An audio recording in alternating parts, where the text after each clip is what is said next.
Aujourd'hui, effectivement, vous savez que dans le domaine de la COVID-19, pratiquement 70 à 80% des sujets sont souvent de forme modérée, en tout cas pas sévère. On n'a pratiquement que 10% qui sont sévères. Et donc, ce sont ces formes sévères qui ont besoin effectivement d'une prise en charge en milieu spécialisé, c'est-à-dire donc avec oxygénothérapie et assistance respiratoire. Donc, nous avions au point G une structure de prise en charge des urgences. C'était la salle d'urgence du point G qui a été dédiée à la COVID. Et donc, ça veut dire que ça entrave les autres patients qui ont besoin effectivement de réanimation. Mais heureusement, maintenant, il y a 2 jours, je crois, ça a été inauguré par le ministre il y a 2 jours, si j'ai bonne mémoire.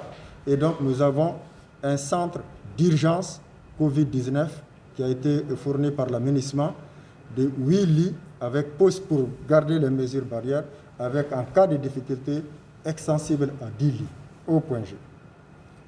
Et ça, c'est vraiment, je veux dire, aujourd'hui, il est plein. Donc, c'est à l'hôpital du Mali aussi, nous avons, il n'y avait pas une structure, il y avait l'oxygène pour les autres malades, mais une structure de réanimation, etc. aussi vient d'être mise en place.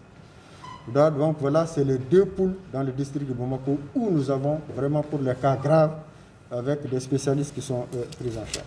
État de prise en charge, je ne sais pas qu'est-ce que ça veut dire. Il faut reconnaître que souvent, les structures privées ou d'autres structures, lorsqu'ils hospitalisent des gens et lorsque ça devient grave, souvent ils envoient les malades directement au point G sans qu'on ne se rende compte est-ce qu'il y a une place disponible ou pas. Et ça pose des désagréments. Parce que si vous envoyez au point G, trouvez qu'il n'y a pas de lit, les malades qui sont déjà dans l'ambulance, on va les trimballer, ce n'est pas bien. Pourquoi nous avons mis en place récemment un centre de régulation qui vient de commencer, je crois, il y a juste le dimanche dernier.